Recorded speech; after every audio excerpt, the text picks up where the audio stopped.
Assalamualaikum warahmatullahi wabarakatuh. Selamat pagi, selamat siang, selamat sore, dan selamat malam seluruh rekan-rekan metodologi penelitian kelas A dimanapun berada. Semoga dalam keadaan sehat walafiat, amin. Yang terhormat Ibu Dr. Purwati Kuswarini DRA MSI, yang terhormat Bapak Dr. Romi Faisal Mustafa SPD MPD, yang terhormat Bapak Diki Muhammad Saidir SPD MPD. Baiklah, pada kesempatan kali ini kami dari kelompok 6 metodologi penelitian kelas A akan mempresentasikan hasil diskusi kelompok kami mengenai metode penelitian kausal komparatif. Namun sebelum itu, izinkanlah saya untuk memperkenalkan anggota dari kelompok kami. Yang pertama ada saya sendiri, Santi, sebagai pemateri pertama sekaligus moderator. Yang kedua ada Saudari Rizka Aulia sebagai pemateri kedua. Dan yang terakhir ada Saudari Eka Uswati Hasanah sebagai pemateri 3. Langsung saja untuk materi yang pertama akan disampaikan oleh saya mengenai definisi kausal komparatif atau sering kita sebut dengan ex post facto. Penelitian kausal komparatif atau causal comparative research adalah salah satu dari jenis penelitian kuantitatif. Penelitian kausal komparatif merupakan salah satu metode penelitian yang erat dengan penelitian korelasi. Penelitian ini bertujuan untuk menyelidiki kemungkinan hubungan sebab akibat dengan melalui pengamatan terhadap akibat yang ada, kemudian menelusuri kembali faktor yang mungkin menjadi penyebabnya dengan melalui sebuah data tertentu. Menurut Soekardi pada tahun 2003, penelitian kausal komparatif merupakan kegiatan penelitian yang berusaha mencari informasi tentang mengapa terjadi hubungan sebab akibat dan peneliti berusaha melacak kembali hubungan tersebut. Penelitian ex post facto atau penelitian kausal komparatif ini berarti penelitian di mana peneliti berusaha menentukan penyebab atau alasan untuk keberadaan perbedaan dalam perilaku atau status dalam kelompok individu. Pendekatan yang digunakan dalam penelitian ini adalah pendekatan kuantitatif. Selanjutnya yaitu ada ciri-ciri dari kausal komparatif atau ex post facto. Adapun ciri-ciri penelitian kausal komparatif atau ex facto sebagai berikut. Ini dikutip dari buku Ibrahim dan kawan-kawan tahun 2018 halaman 69. Yang pertama, data dikumpulkan setelah semua peristiwa terjadi. Kedua, variabel terikat ditentukan terlebih dahulu, kemudian menurut ke belakang untuk menemukan sebab, hubungan, dan maknanya. Yang ketiga, penelitian kausal komparatif dilakukan jika dalam beberapa hal penelitian eksperimen tidak dapat dilaksanakan. Hal tersebut diantaranya: 1. Jika tidak mungkin memilih, mengontrol, dan memanipulasi faktor-faktor yang diperlukan untuk meneliti hubungan sebab akibat secara langsung. Kedua, jika kontrol semua variabel kecuali independen tunggal tidak realistis dan artifisial, mencegah interaksi yang normal dengan variabel lain yang mempengaruhi. Ketiga, jika kontrol secara laboratori untuk beberapa tujuan tidak praktis dari segi biaya dan etik dipertanyakan. Dalam pendekatan dasar kausal komparatif ini melibatkan kegiatan penelitian yang mengidentifikasikan siapakah adanya pengaruh antara variabel yang satu dengan variabel lainnya terlebih dahulu, kemudian peneliti berusaha mencari kemungkinan variabel penyebabnya. Contohnya yaitu, misalnya, apa pengaruh yang terjadi jika seorang calon karyawan tanpa mengikuti pelatihan manajer kemudian langsung ditempatkan sebagai manajer. Yang selanjutnya yaitu perbandingan penelitian kausal komparatif dan penelitian korelasional. Penelitian perbandingan kausal terkadang disalahartikan dengan penelitian korelasional. Meskipun ada kesamaan, ada perbedaan yang mencolok. Nah, berikut adalah persamaan dan perbedaannya. Untuk persamaan, baik studi komparatif kausal dan korelasional adalah contoh penelitian asosional, yaitu peneliti yang melakukannya berusaha untuk mengeksplorasi hubungan antara variabel. Keduanya berusaha menjelaskan fenomena yang menarik. Keduanya berusaha mengidentifikasi variabel yang layak untuk dieksplorasi nanti melalui penelitian eksperimental, dan keduanya sering memberikan panduan untuk studi eksperimental selanjutnya. Namun tidak ada yang mengizinkan manipulasi variabel oleh peneliti. Keduanya mencoba untuk mengeksplorasi sebab akibat, tetapi dalam kedua kasus sebab akibat harus diperdebatkan. Metodologi saja tidak mengizinkan pernyataan sebab akibat. Sedangkan untuk perbedaannya, studi banding kausal biasanya membandingkan dua atau lebih kelompok mata pelajaran, sedangkan studi korelasional membutuhkan skor pada setiap variabel untuk setiap mata pelajaran. Studi korelasional menyelidiki dua atau lebih variabel kuantitatif, sedangkan studi komparatif kausal biasanya melibatkan setidaknya satu variabel kategori atau keanggotaan kelompok. Studi korelasional sering menganalisis data menggunakan diagram sebar dan atau koefisien korelasi, sedangkan pada studi perbandingan kausal sering membandingkan rata-rata atau menggunakan tabel silang. Untuk selanjutnya yaitu perbandingan penelitian kausal komparatif dan penelitian eksperimental. Pada dasarnya, kausal komparatif juga dapat dikacaukan dengan penelitian eksperimental, yang keduanya berusaha untuk membangun hubungan sebab akibat antara variabel penelitian dan keduanya melibatkan perbandingan kelompok. Berikut persamaan dan perbedaan antara penelitian kausal komparatif dan eksperimental. Untuk kesamaan, baik studi komparatif kausal dan eksperimental biasanya membutuhkan setidaknya satu variabel kategori atau keanggotaan kelompok. Keduanya membandingkan kinerja kelompok atau skor rata-rata untuk menentukan hubungan. Keduanya biasanya membandingkan kelompok mata pelajaran yang terpisah. Sedangkan untuk perbedaannya, dalam penelitian eksperimental, variabel independen dimanipulasi. Dalam penelitian perbandingan kausal, tidak ada manipulasi yang terjadi. Studi perbandingan kausal cenderung memberikan bukti yang jauh lebih lemah untuk sebab akibat daripada studi eksperimental. Dalam penelitian eksperimental, kadang-kadang peneliti dapat menugaskan subjek ke kelompok perlakuan. Dalam penelitian perbandingan kausal, kelompok-kelompok tersebut sudah terbentuk. Peneliti harus menempatkannya. Dalam studi eksperimental, peneliti memiliki fleksibilitas yang jauh lebih besar dalam merumuskan struktur desain. Sekian materi yang dapat saya sampaikan. Untuk materi selanjutnya akan disampaikan oleh pemateri kedua. Assalamualaikum warahmatullahi wabarakatuh. Saya Rizka Aulia sebagai pemateri kedua akan menjelaskan mengenai langkah-langkah penelitian kausal komparatif. Seperti halnya penelitian lainnya, terdapat beberapa langkah pada penelitian kausal komparatif. Antara lain, yang pertama, memilih dan merumuskan masalah yang akan diteliti. Langkah pertama dalam merumuskan masalah dalam penelitian kausal komparatif biasanya mengidentifikasi dan mendefinisikan fenomena tertentu yang menarik dan kemudian mempertimbangkan kemungkinan penyebab atau konsekuensi fenomena tersebut. Misalnya, seorang peneliti tertarik pada kreativitas siswa. Apa yang menyebabkan kreativitas? Mengapa beberapa siswa sangat kreatif sedangkan sebagian besar tidak? Mengapa beberapa siswa yang awalnya tampak kreatif tampaknya kehilangan karakteristik ini, dan seterusnya. Setelah kemungkinan penyebab fenomena telah diidentifikasi, mereka biasanya dimasukkan ke dalam pernyataan yang lebih tepat dari masalah penelitian yang ingin diselidiki peneliti. Lalu selanjutnya ada melakukan studi literatur atau kajian teori. Salah satu komponen penting dalam melakukan penelitian adalah menentukan teori apakah yang akan digunakan untuk mengeksplorasi rumusan masalah.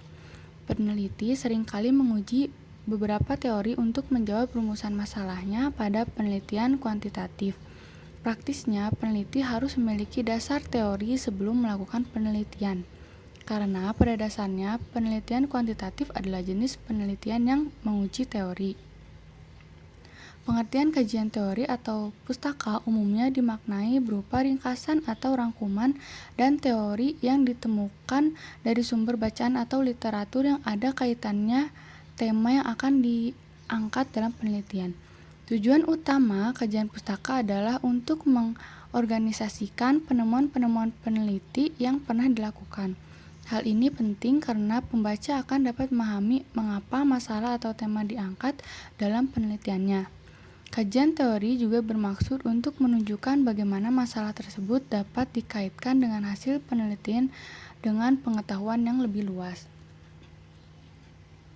Selanjutnya ada merumuskan hipotesis.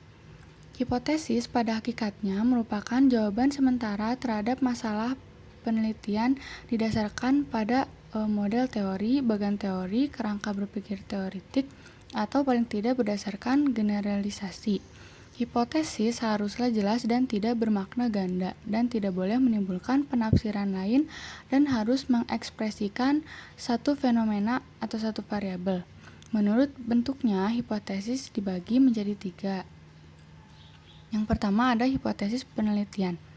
Hipotesis penelitian adalah hipotesis yang mengandung pernyataan mengenai hubungan atau pengaruh baik secara positif atau secara negatif antara dua variabel atau lebih sesuai dengan teori.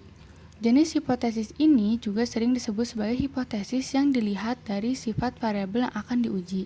Peneliti menganggap benar hipotesisnya sampai ia mendapat jawaban penelitian di lapangan melalui data-data yang diperoleh. Yang kedua ada hipotesis operasional. Hipotesis penelitian yang dibuat belum tentu benar setelah diuji dengan menggunakan data yang ada.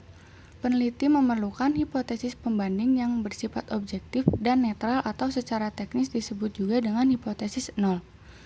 Hipotesis nol adalah hipotesis yang menyatakan ketidakbenaran dari suatu fenomena atau menyatakan tidak ada hubungan antara dua variabel atau lebih.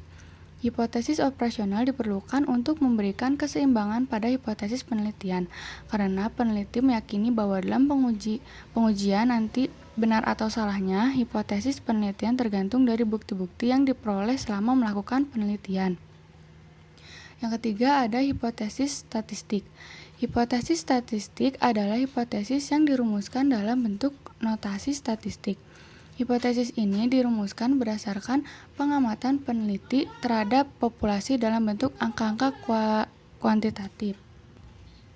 Lalu yang keempat ada menentukan populasi dan sampel.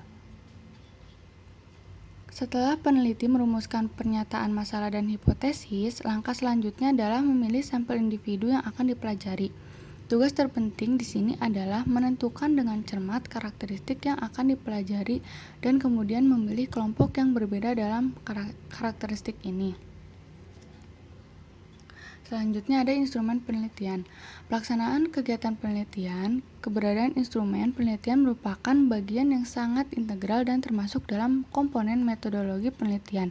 Karena instrumen penelitian merupakan alat yang digunakan untuk mengumpulkan, memeriksa, menyelidiki suatu masalah yang sedang diteliti. Suatu instrumen yang baik tentu harus memiliki validitas dan reliabilitas yang baik. Untuk memperoleh instrumen yang baik tentu selain harus diuji cobakan. Menurut Suharsimi Arikunto, instrumen penelitian merupakan alat bantu yang dipilih dan digunakan oleh peneliti dalam melakukan kegiatan untuk mengumpulkan data agar kegiatan tersebut menjadi sistematis dan dipermudah olehnya. Tidak ada batasan pada jenis instrumen yang dapat digunakan dalam studi kausal komparatif. Tes prestasi, kuesioner, jadwal wawancara, ukuran sikap, perangkat observasi, semua perangkat dapat digunakan. Lalu selanjutnya ada mengumpulkan data. Terdapat dua hal utama yang mempengaruhi kualitas dari penelitian, yaitu kualitas instrumen penelitian dan kualitas pengumpulan data. Teknik pengumpulan data merupakan langkah yang paling utama dalam penelitian, karena tujuan utama dari penelitian adalah mendapatkan data. Metode atau teknik pengumpulan data yang digunakan adalah field research atau penelitian lapangan yang dilakukan untuk mengumpulkan data-data yang berhubungan dengan permasalahan. Selanjutnya ada analisis data. Teknik analisis data yang digunakan penelitian kuantitatif dalam hal ini kausal komparatif sangatlah jelas, yaitu diarahkan untuk menjawab rumusan masalah atau menguji hipotesis yang telah dirumuskan dalam proposal. Sebab adanya kuantitatif, maka teknik analisis data menggunakan metode statistik yang sudah tersedia. Penelitian kausal komparatif adalah penelitian yang sudah baku dan memiliki kaidah tertentu yang sudah baku, sehingga peneliti hanya bertugas sebagai pengambil data tanpa memberi perlakuan apapun bahkan manipulasinya. Langkah pertama dalam menganalisis data dalam studi kausal komparatif adalah menyusun poligon frekuensi dan kemudian menghitung mean dan deviasi standar masing-masing kelompok jika variabelnya kuantitatif. Statistik deskriptif ini kemudian dinilai besarannya. Tes yang paling umum digunakan dalam studi kausal komparatif adalah uji T untuk perbedaan antara rata-rata. Jika lebih dari 2 kelompok digunakan, maka analisis varians atau analisis kovarian adalah tes yang sesuai. Analisis kovarian sangat membantu dalam penelitian perbandingan kausal atau kausal komparatif karena seorang peneliti tidak selalu dapat mencocokkan kelompok perbandingan pada semua variabel yang relevan selain yang menjadi minat utama. Lalu yang terakhir ada menyusun laporan penelitian. Laporan penelitian adalah dokumen tertulis yang mana isinya mengkomunikasikan metode yang digunakan dan hasil yang ditemukan dari kegiatan penelitian orang lain. Laporan menginformasikan hasil temuan yang dirangkum dalam satu laporan ilmiah. Laporan ini berfungsi sebagai cara untuk penyebaran pengetahuan yang berkaitan dengan penelitian. Sekian materi yang dapat saya sampaikan. Terima kasih. Dilanjutkan kepada pemateri berikutnya. Baik, saya pemateri selanjutnya akan menyampaikan materi mengenai keunggulan dan kelemahan penelitian kausal komparatif. Yang pertama, kelebihan penelitian kausal komparatif. 1. Sesuai dengan keadaan yang tidak dapat dilakukan oleh penelitian eksperimen. Yang kedua, menghasilkan informasi yang sangat berguna mengenai sifat-sifat gejala yang dipersoalkan seperti fenomena apa yang terjadi dan di bawah kondisi apa fenomena itu terjadi. 3. Perbaikan-perbaikan dalam hal teknik, metode statistik, dan rancangan dengan kontrol parsial lebih dapat dipertanggungjawabkan. Untuk poin pertama, sesuai dengan keadaan yang tidak dapat dilakukan oleh penelitian eksperimen. Hal ini dikarenakan apabila tidak memungkinkan untuk memilih, mengontrol, dan memanipulasi faktor-faktor yang perlu untuk menyelidiki hubungan sebab akibat secara langsung. Lalu apabila pengontrolan terhadap semua variabel kecuali variabel bebas sangat tidak realistis dan dibuat-buat, yang mencegah interaksi normal dengan lain-lain variabel yang berpengaruh. Dan alasan ketiga, apabila kontrol di laboratorium untuk berbagai tujuan penelitian adalah tidak praktis, terlalu mahal, atau dipandang dari segi etika diragukan atau dipertanyakan. Selanjutnya, kelemahan penelitian kausal komparatif. Yang pertama, tidak adanya kontrol terhadap variabel bebas.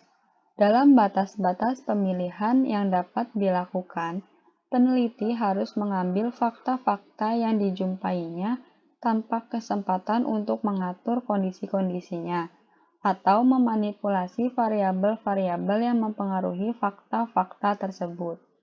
Yang kedua, tidak adanya faktor tunggal yang menjadi sebab suatu akibat.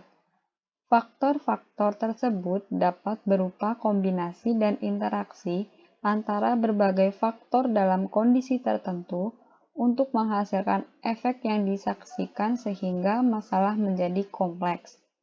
Yang ketiga, mengklasifikasikan subjek secara dikotom kurang variatif. Misalnya, mengklasifikasikan subjek secara dikotom yaitu berprestasi dan tidak berprestasi atau pintar dan bodoh. Untuk tujuan komparasi, hal ini bersifat sementara dan samar-samar. Yang keempat, pencocokan subjek. Salah satu cara untuk mengontrol variabel asing adalah dengan mencocokkan subjek dari kelompok pembanding pada variabel tersebut. Pencocokan sering tidak ditemukan untuk banyak studi, sehingga ukuran sampel harus dikurangi.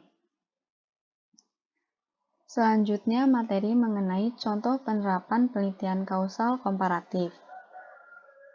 Dengan judul The Effect of Self-Efficacy, Gender, Habits of Mind to Cognitive Learning Outcome to high school student on biology subject in Indonesia.